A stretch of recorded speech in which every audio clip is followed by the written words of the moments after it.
You know what? We're back. I haven't done some episodes in a while, and there's some reasons, but those reasons are unimportant. Um, Today I'm going to talk about, I have some things written down. I don't really like anything that I wrote down, so I'm just going to talk about other stuff. That intro song, by the way, is by my buddy Ricky Shumway. He's kind of this DJ slash dude. I never know the difference between EDM, house music, techno, tropical, thunder beats. I don't know. I really don't. But he makes that kind of music, and he's very talented. He's the kind of guy that would literally wear sunglasses indoors, but you wouldn't dislike him for it. He's that kind of guy. He's that kind of guy because he literally just doesn't care what you think. And the reason he might wear those sunglasses indoors is because he just hasn't found the courage to take them off yet. It hasn't crossed his mind, maybe. Because most people that wear sunglasses indoors, you either want to fight them or they're blind. And sometimes you want to fight the blind. I've almost wanted to fight the blind. And I'll tell you a story real quick since we're on the topic. I was playing basketball at my university and just playing pickup ball, and this guy, this fully grown man, deeply grown, deeply Asian, was doing some what could only be described as ninja moves. He had a stick, he had a big stick, and he was doing lots of kicks, lots of hiatus, a lot of energy, really baggy pant, multiple layers on top, really a confusing look, and black sunglasses. And we're just kind of shooting around, getting ready to start a game, and I get kicked in the stomach. And I kind of popped off. I'm like, bro, what are you doing? Watch yourself. I get a little aggressive. And I knew it was on accident, but I'm like, bro, maybe just don't do kicks near people playing basketball. Also, why are you here? Where did you get the stick? Why the sunglasses? What are you training for? I had a lot of questions. And somebody piped up and they're like, bro, that guy's blind. He's without vision. And that kind of explained it. That explained his ninja stick.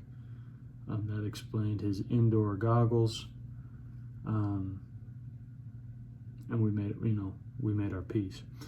But that just goes to show that sometimes you do want to fight the blind. But anyway, Ricky's my boy, and he's a good guy, and he will wear sunglasses indoors sometimes, but it's not because he's blind or Asian or a douche. He just hasn't taken them off yet, or doesn't want to, and that's that. So my sister's in town right now. I have multiple sisters. Never had a brother, but I have multiple sisters, and one of them is in town visiting from Texas, and that's Spanish for Texas, and she has 3 little tiny baby children. One is 6, one is 4, and one is 2. So she did real good. But the 4-year-old, I want to talk a little bit about his philosophy, because this is a deep brother. He dives really deep, and he's 4 years old, and his name's Leo, and I will call him Leopold, even though that isn't his real name, and he doesn't like it, but he needs to get used to it, because it's a tough world out there, and if somebody is adding a "pold" to your name, and that's the worst thing that's happened to you, you got a good life. Look at the pulled pork sandwich. That's just one example. But Leo is such a sweetie. Like, you'll go to see him, you'll go over to his house, wherever he's staying, and the first thing he'll do is he'll run over, he'll give you a hug, and he'll just like put his little paws on your face, his little chubby paws, and he'll just kind of caress your cheek. He'll kind of get in there and rub your neck, and it's so genuine, it's so endearing. He's for that moment before he bounces off the walls and, you know, pretends to be what he claims to be the fastest 4-year-old in the world. I don't know if that's true. I'm not buying it right now, but I haven't seen any data. Anyway, before he kind of goes haywire, for just a moment, he's just the sweetest kid. And he's looking into your eyes and he's asking you questions. And it's really awesome. And it makes me wonder why I never had any kids. And it may have something to do with never having a wife, but that's another topic for another day. But he said a couple things this past week that have stuck with me. The first thing was, I asked him, I came over and, you know, here's the thing. What kids do in their head, really the only thing they do is play. Especially when they're, you know, before they start going to school or it's summer. That's their whole life, is play. And you respect it. But, you know, as an adult, no matter what you're doing, you got work, you got your relationship, you got your loneliness, you got your TV, you got your hobbies, you got your friends that suck, you got your friends that are cool. You got to work on your tan. You got to eat food that doesn't make you die early. You got to pay the government so you can have speed bumps. There's just a lot going along, and you try to fit in some play. But to a kid is all play. You know, every once in a while he thinks, man, I want some Cheetos, or I'd love to watch a movie. But really, those things get in the way. He just wants to play. So I often ask kids,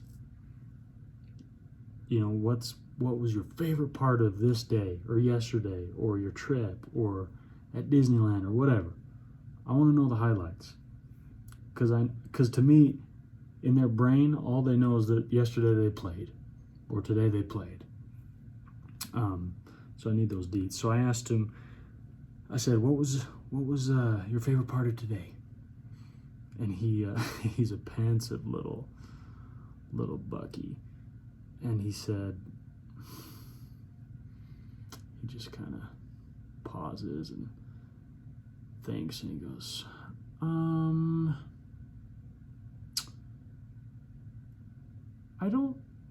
I don't think it's happened yet. Or no, he goes, maybe it hasn't happened yet. And I was like, I'm not gonna lie, bro, that got me. Because maybe it hasn't. And I don't think he was having an especially bad day. Because usually when kids have bad days, they just don't, because they forget and they start playing again. But it was like this, to me, it was like this deep, like, axiom about optimism and about hope and about persevering. It was like very layered to me, especially because he didn't just spout it out. It was like he had to think about it. He's like, oh, I know Uncle Tay's trying to ask me something. I better give him something good. So I like that. I know there was one other maxim by sweet Leo.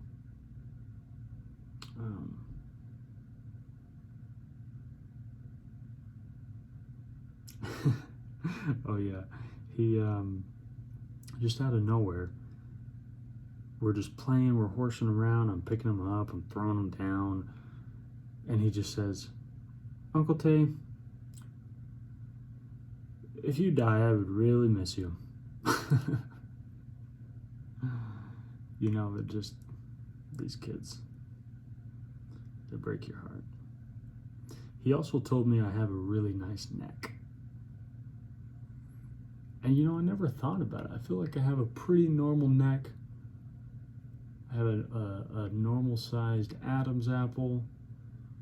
You know, I have some hair on it, but I don't have like a full like neck beard. Gross. But it, you know, there's some beard on it. It's kind of long and skinny, but it's not too long. It's not giraffe-like. I don't look like an anteater. But I never thought much about it. But Leo told me, and this kid doesn't lie. He'll lie about things he did, right? Yeah, he'll definitely lie about like biting his little brother or trying to tear out his little sister's eyes. But older sister. But he doesn't lie about these kind of things. So I'm just here to tell you I have a nice neck. And that's that. But I know he said something else. Something that really, I say it stuck with me. It's not with me right now. Leo.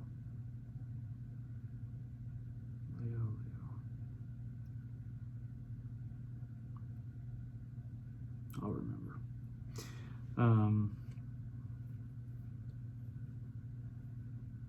I'll tell you what girls love talking about on the internet. They love talking about boundaries. They love boundaries and they love healing. Have you ever heard a guy talk about boundaries and healing? Well, you know, it doesn't have to be both. Either one, ever. Certainly not on the internet. And it's not to say that these things are bad. I'm not trying to gas these women. It's just an interesting phenomenon to me. When one sex talks about a topic a lot, and the other sex seems to never address it ever in any capacity.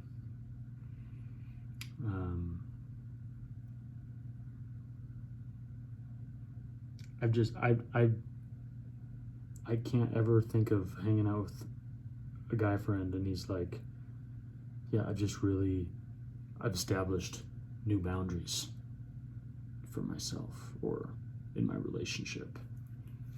I'm like, dude, what bound? Go where you want to go. I don't understand these boundaries. I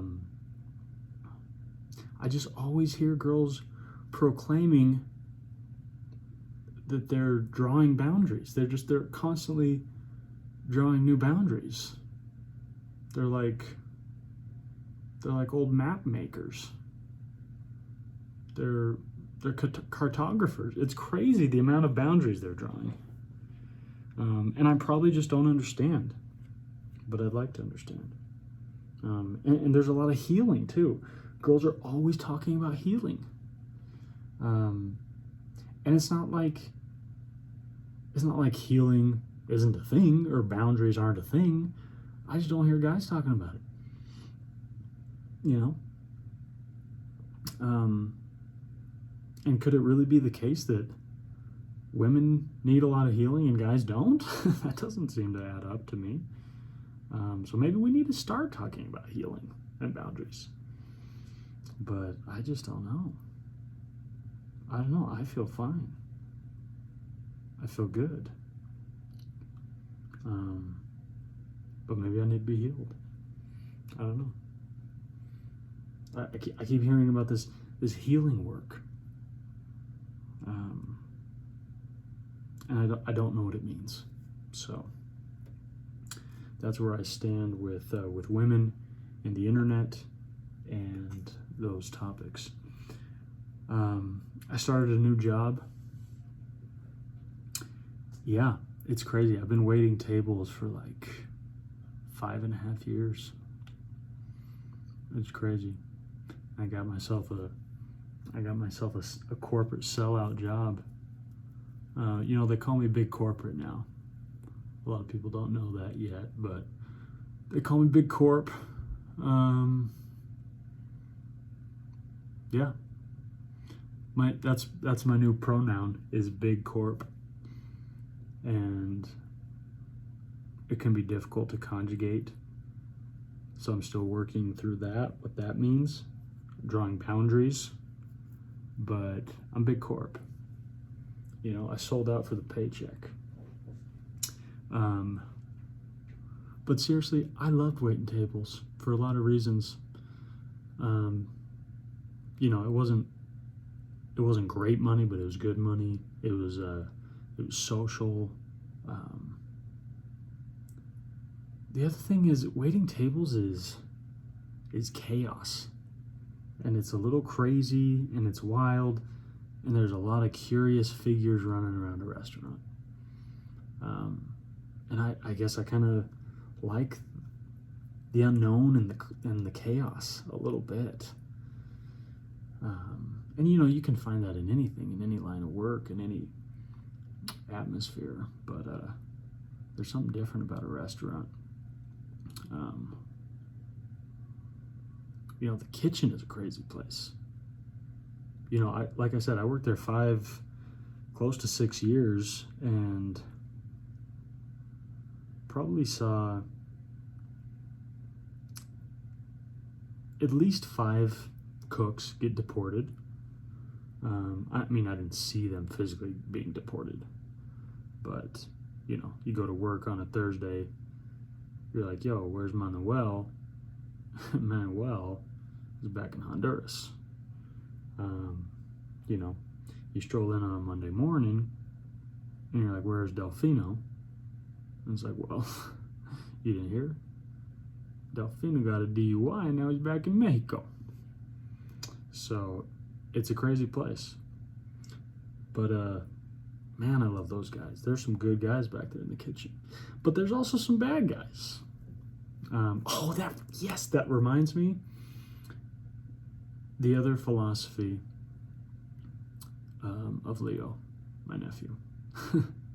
So we'll get back to the kitchen, but Leo, my sister asked him how he was feeling, because he was like, he just seemed frustrated or upset or whatever. And he goes, again, he pauses, thinks about his answer ever so pensively, and he says, it feels like I'm sad and mad and all of the feelings squished together, and he clasps his hands tight together and kind of grimaces. I'm happy and I feel sad and mad and all the feelings squeezed together like a bad man. And to me, that's not really a philosophy, but I was like, that's poetic, bro. Let's get this guy doing some slam poetry in Williamsburg, you know? Give this kid a mic. I should actually have him on the podcast, but he wouldn't last longer than like 2 questions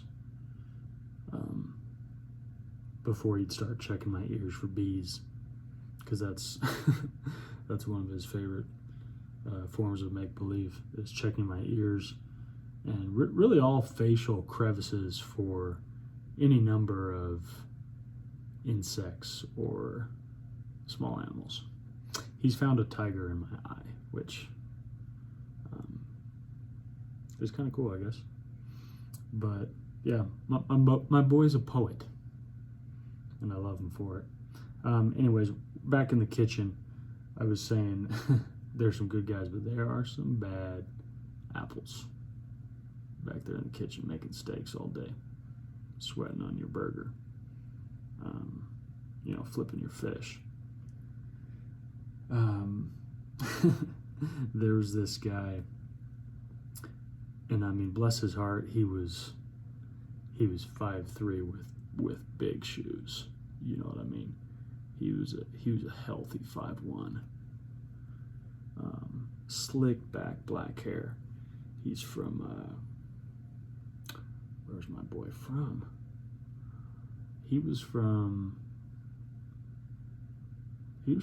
Was he from Honduras? Or he might have been from Ecuador. He's from South America, and it wasn't Mexico. But anyways, he was like the head cook, right? He'd been there for like 7-10 years, way before I got there. You know, a little rough around the edges, a little ornery, a little prone to yelling. But for the most part, he's a good guy.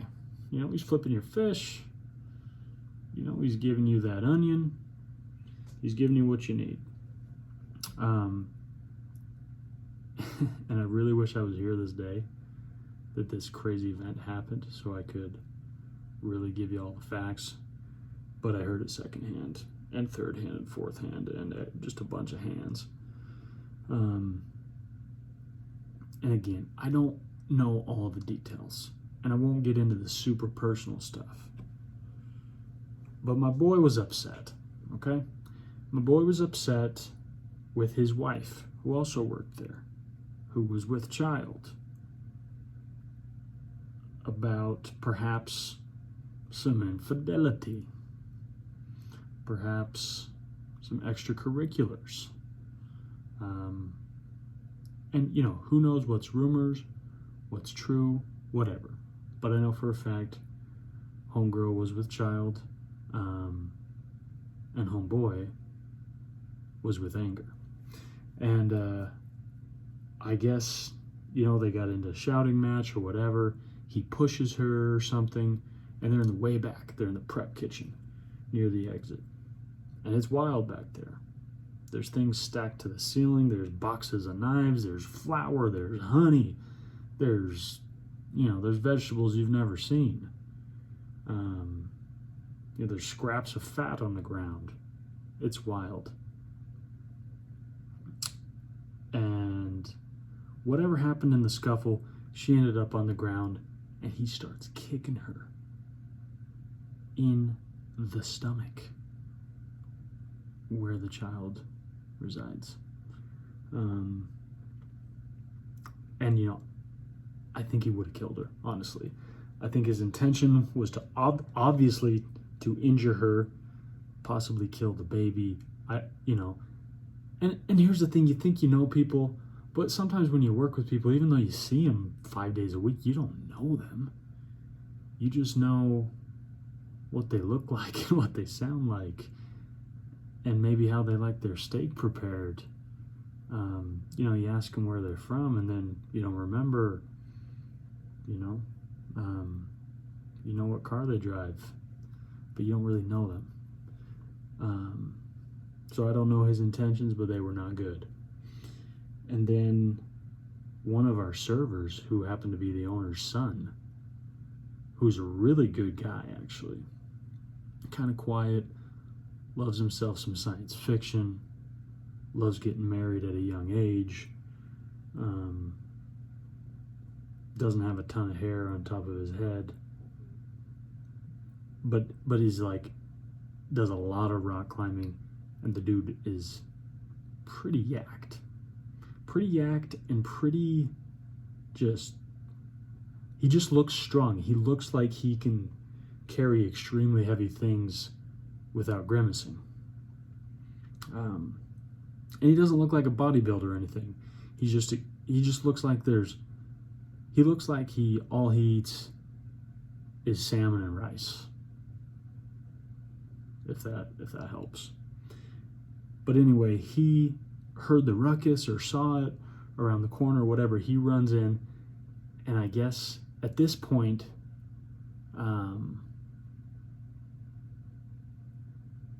our boy, Chef Boyardee, had picked up a knife. And so we can only guess what was going to happen next. And this waiter gets him in a headlock, removes the knife, and recall, our guy's not very big. So it's probably a fairly easy task.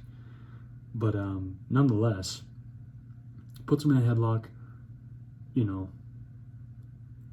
disarms him, basically, and like physically forces him outside and calls the cops, and like is like holding him down till the cops get there. Like, crazy event. Our head chef like basically tries to kill his wife. The owner's son saves wife, kicks him out of the restaurant, and homeboy's deported. And I never knew exactly what happened to him, punitively speaking, but just a crazy day at Ruby River Steakhouse in Provo, Utah. What else? What else happened there? I'll tell you what was wild. I had put in my 2 weeks notice, and here's the thing about being a waiter. As a male adult waiter, like, I felt like I was, a pretty good waiter, got good tips, made a good like average per table probably, and I felt like I was very efficient, very quick, and not prone to get, I wasn't very prone to getting stressed out easily, like a lot of the female servers. But the female servers have this innate ability to get the occasional $300 tip from some gross guy who's 55 and is wearing jeans and a chain. You know what I mean? Like, basically any female that's worked there long enough has got some crazy tip stories, right? And the guys just don't, we just don't get that. We occasionally will get, a big tip from a really awesome person, maybe somebody who's rolling in it, maybe you had a big party and they were drinking alcohol for hours, you get a nice tip, right?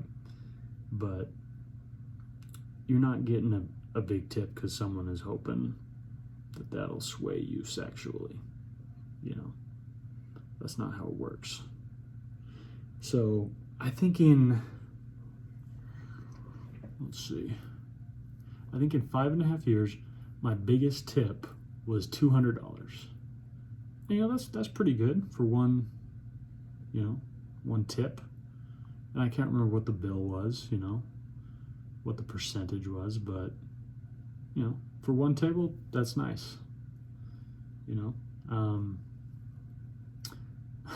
So I put in my 2 weeks, and literally the day I put in my 2 weeks, I get a $325 tip. And I'm just like, wow, why am I leaving this place?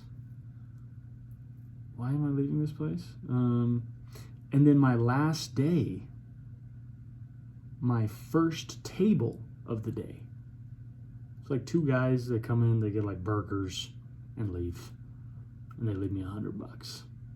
I'm like, dude, this is the devil trying to keep me waiting forever. But I still left. I did it. And it's funny, everyone always jokes about like, oh, you'll be back. Like, yeah, well, you go do whatever, but we'll see you. We'll see you again. And maybe I will. I'm not too like prideful to return, but yeah, I'm in a new chapter in my life. But to me, what brings in the bills for me is I do not want that to be the defining part of my life, unless that thing is one of the things I want to be defined by, meaning my passion, my art, my love, right? So that's why I'm not even telling you what my new job is, because it doesn't really matter. My focus is still on writing good prose and putting out art that moves people and changes people and makes people rethink the way they viewed things. And that's what I care about. And hopefully one day, maybe it's in 6 months, maybe it's in 35 years. But, you know, hopefully one day that is what fully, you know, pays my bills and pays them easily, you know. Because my art does pay, you know, for like my Netflix bill and like the extra $10 a month on my phone that I pay for the insurance, you know. So just that term, paying for your bills, it's, you know, kind of a loose thing. It can mean a lot of things. Different people have different bills. But yeah, I'm excited for a new chapter. For me, I need novelty in my life. And, you know, to an extent, because you can't just do new, different things every single day. You know, you have to form some routines, some habits. I just get so off kilter and disenchanted with monotony. And I guess that's part of the reason why I enjoyed waiting. It was always different, meeting different people every day. You know, I got really sick of the food. But my coworkers changed a lot. You know, people came and left frequently. But I even started hating my drive to work. Like, I was like, and it wasn't even a commute. It was like, you know, I moved a couple times while I lived there, but it was never more than 17 minutes away. But I would take different routes. You know, I would, instead of listening to music on the way, I'd listen to podcasts. Like,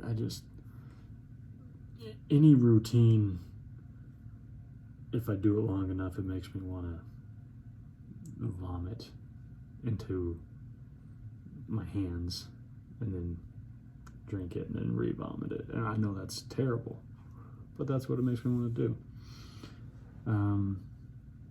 And, you know, I'm sure there'll be some monotony in this new corporate gig. But with that, I think it'll give me some new flexibility and some new freedom that will eliminate other sources of monotony. So it's give and take, you know.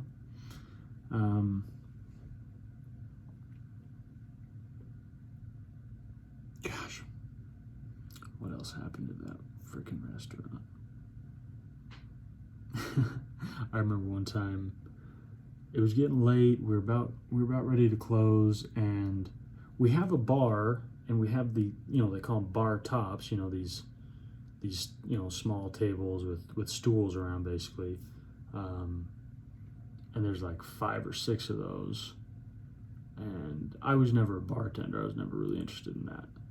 But we did serve alcohol, and sometimes the normal waiters would take those bar tops, right? And they're kind of a different, you know, they're kind of a different ilk, these bar tops, these bar folk. You know, it's a different type of cat that's coming in and drinking 7 beers by himself and eating a 20-ounce steak and wanting to chat for 2 hours, then, you know, a family of 6 coming in to have some pasta and some fish. It's just a different cat. So one night, I'm not even helping this lady. She's not my table, but she spots me, right? And like I said, even though I'm a single man, it was never a great place for me to pick up women. Like, I dated some of the other waiters, you know, might have dabbled a little bit with the hostesses. And, you know, there might have been, in 5 years, 1 or 2, you know, a handful of phone numbers I got. But, you know, for the most part, you know, single girls don't come to steakhouses, you know, looking to meet new guys. and it's not really a spot for like a girls' night out. I mean, it is sometimes, but you know, usually a cute, eligible female is there. She's on a date or she's with her family, so it's not great for me. But there's also some cougars that prowl. So I wasn't even helping this lady, but she was on the prowl, and she had desires of her own. And you know, she kind of motioned for me to come over, and she was clearly, you know, she had had a lot of liquid, and that liquid was strong, and she tells me that she's married, but her husband and her have an understanding. They understand each other. And she's giving me some new looks, some looks I haven't seen before. And I'm just like, oh, that's wild. I'm happy for your freedom and your understanding. And you know, I'm happy for you. And you know, she basically tells me that we can do whatever we want because he understands.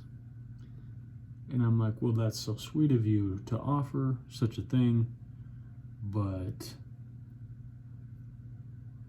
no, you know. And she wasn't a bad looking woman, you know, but she was probably 50, 54. I don't know. She was an older gal. And, but she was so drunk, I wasn't thinking about it too much. I was just kind of like, this is funny. I don't usually get this. I'm flattered. And as a guy, it's nice because you don't really have to be creeped out. You just have to be like, oh, that's kind of wild. That's kind of cool. That's kind of interesting. You know, I don't own pepper spray. I just don't. I wouldn't know where to buy it. All girls know where to buy it. They have it. It's at the bottom of their purse, you know, serving no purpose, but they have it. And I don't even know where it is. I don't know where to find it. But so she's, you know, she's talking to me, and she's getting a little touchy, and we're like, at this point we're closed. People are leaving, and she's just, you know, she's showing me things, and she's like, hold on, let me, and she gets her phone, and she scrolls through to find something, and she like hands me her phone, and I'm like, okay, didn't need to see that. And I give it back, and they were her apparently new breasts that she had received from the doctor, and she felt that I needed to see them to know what they look like. And granted, in fairness to her, you know, it's a decent tactic if you want to bet a man. You show him what's underneath some cloth. And the man is a curious beast and is prone to sin. So, from a tactical standpoint, she wasn't wrong. But I wasn't in the market, you know? She hit the wrong audience. But, so I gave her back her phone. You know, to me, again, not that creepy when it's a woman. It might be off-putting. It might be weird. It might be like, okay, thanks, but no thanks. But ultimately, not really creeped out. And then I try to walk away. She grabs my arm. Again, she's not being, like, you know, she's not stronger than me. So I don't feel threatened. I'm just like, chick, I gotta sweep the floor. So I'm done with this weird sexual assault. Holy cow, am I a victim? I just barely realized I'm a victim.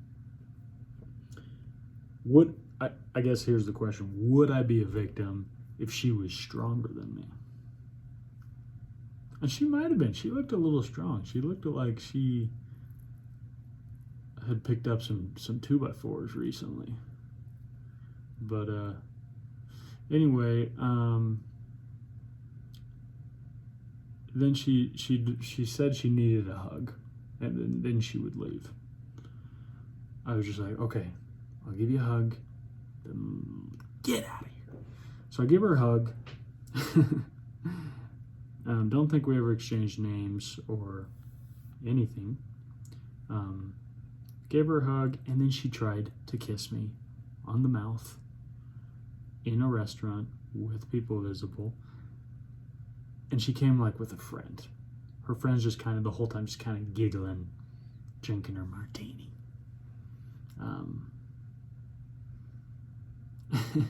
But she missed. She missed because of her great inebriation and because of my cat-like reflexes. So, moral of the story, is there a moral? I guess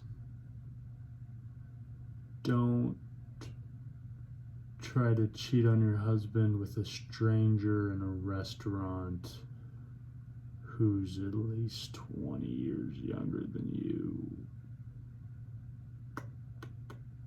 That might be it. There might be something deeper, but that's all I can think of. So yeah, waiting tables was wild, and I was happy to do it for a long time. And my knowledge and IQ of fine meats is higher. It's funny, I've never had a drink of alcohol in my life, but I know a lot about it now. Which it's not helpful, but it's like interesting. I like when I hear on a show or a movie somebody's talking about a drink or something, I'm like, oh, I know what that is now. It used to just be one of those words you hear that you're like, oh, that's something that I don't know. And so now I know. What else? You know, there's a new respect and appreciation for people in any service industry, really. And I've always been a lover of restaurants and going out to eat and just the dining process, you know. And I think I've always been good with waiters and service people, but I don't know. It just gives you a deeper perspective on what's really going on in the kitchen, what's really going on when like you feel like your waiter's taking forever, your food's taking forever, whatever. There's a million things going on, and not to say you understand the ins and outs of every restaurant, but it's helpful, and I'm grateful for that.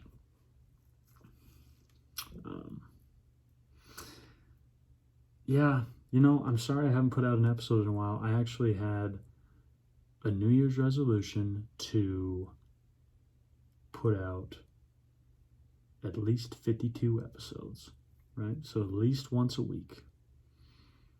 And we're in June. Nope, we're not. We're in July. And I put out maybe a handful. So I'm a little disappointed. But I'm going to get back into it. And maybe, just maybe, to still reach my goal, I'll put out more than one a week. And I don't know when I'll start, and I don't know if I'll do that. But gosh, I'd like to keep my goal. I'm doing good with some other goals. You know, one of my New Year's resolutions was to go back to my mission to Brazil. I hadn't been there so long. I went back. Another New Year's resolution was to get all of the dental work done that I've needed to do for years. And I'm on my way. I had a root canal today, for goodness sake. Um,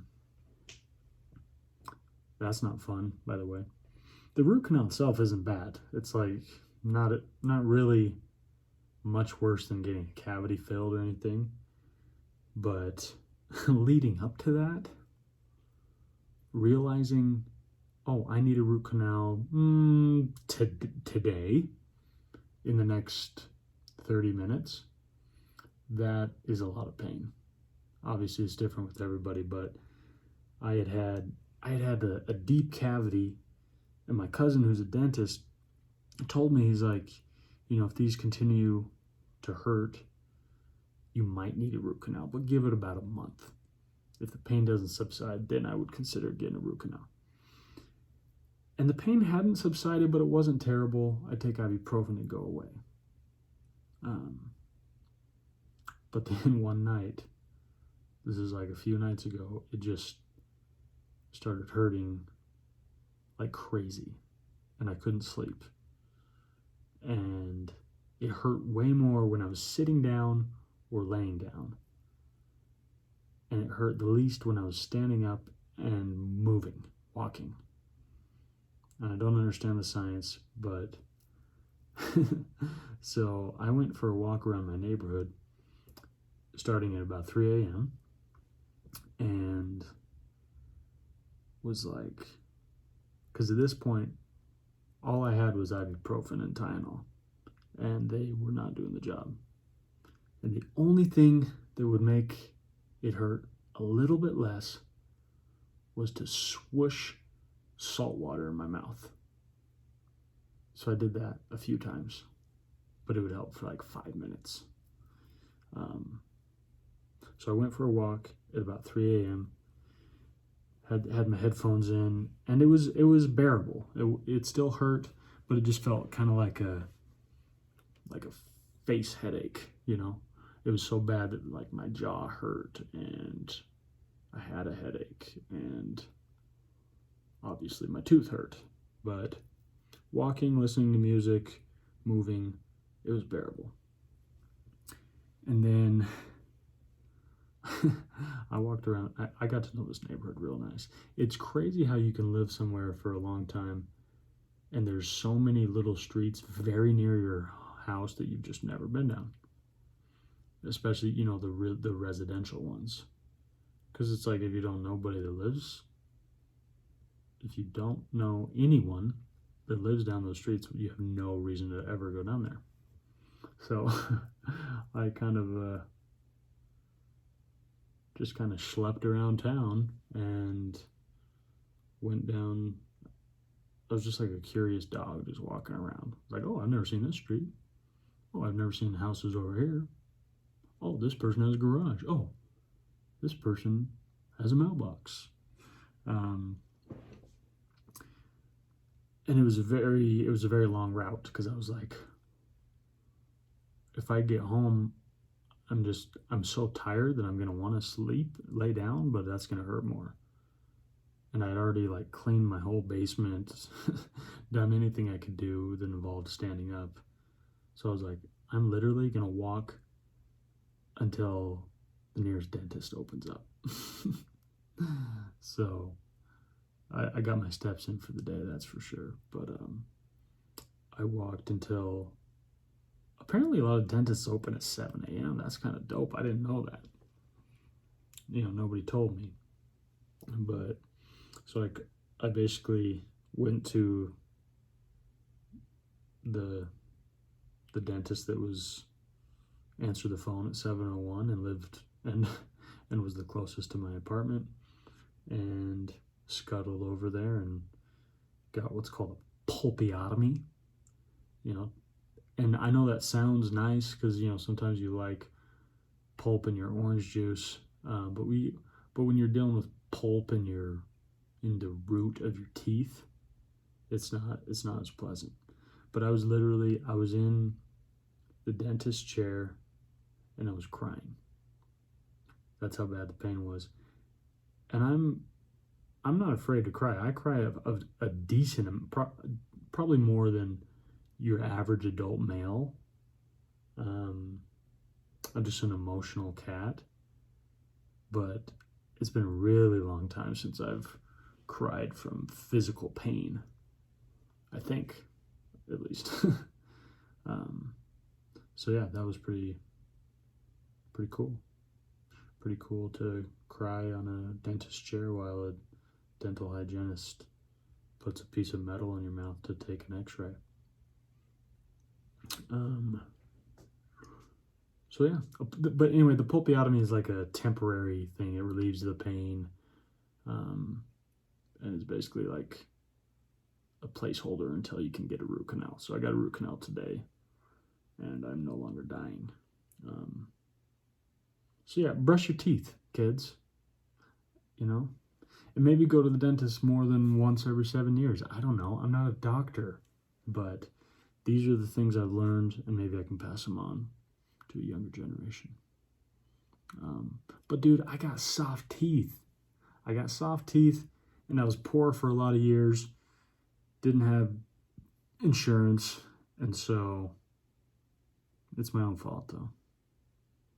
You know, I was negligent. And it's not like I have nasty, my mouth's not a disaster, but I had a couple root canals because I just haven't been to the dentist in so freaking long. And part of that isn't just because it's like, oh, it's too expensive or I'm just completely negligent. It's because I hate it there. And I would rather provoke a Polynesian man. Maybe poke his belly and tell him that he's overweight. I'd rather do that than go to a dentist. And I'm not talking Polynesian like French Polynesia or Fiji. I'm talking Samoa. I'm talking Tonga.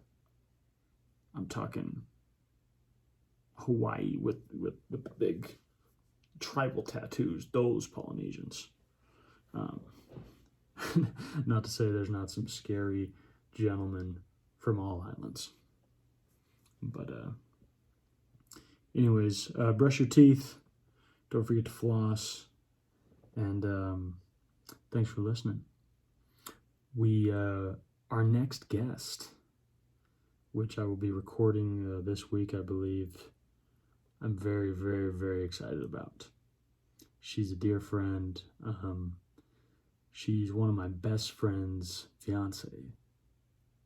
There's just one of her. He doesn't have multiple fiancés, but he's my best friend's fiancé. And she's a wonderful human being.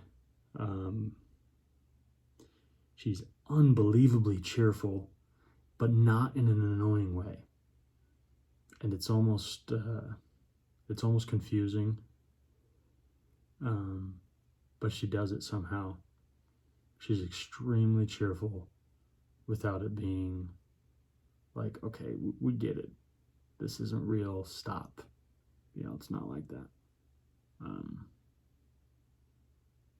So yeah, we're going to dig into her life, see what she's been through, kind of, try to learn some things that she's learned.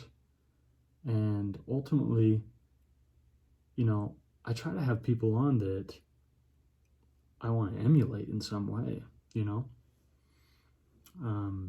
So yeah, hopefully we can learn from her, and I'm really excited to have her in the studio that is my basement. And we will look forward to that. Once again, thank you for listening. If you want to watch me ramble, if you want to listen to this while you see my face, which is a different experience, this is available on YouTube. Just search Taylor Church and you'll find it. Or you can search Of Stone and Clay Podcast. And feel free to, follow the Instagram of Stone and Clay Podcast, my personal Instagram, at Taylor Church 44. Feel free to do whatever you want. Feel free to make a LinkedIn for me and follow it.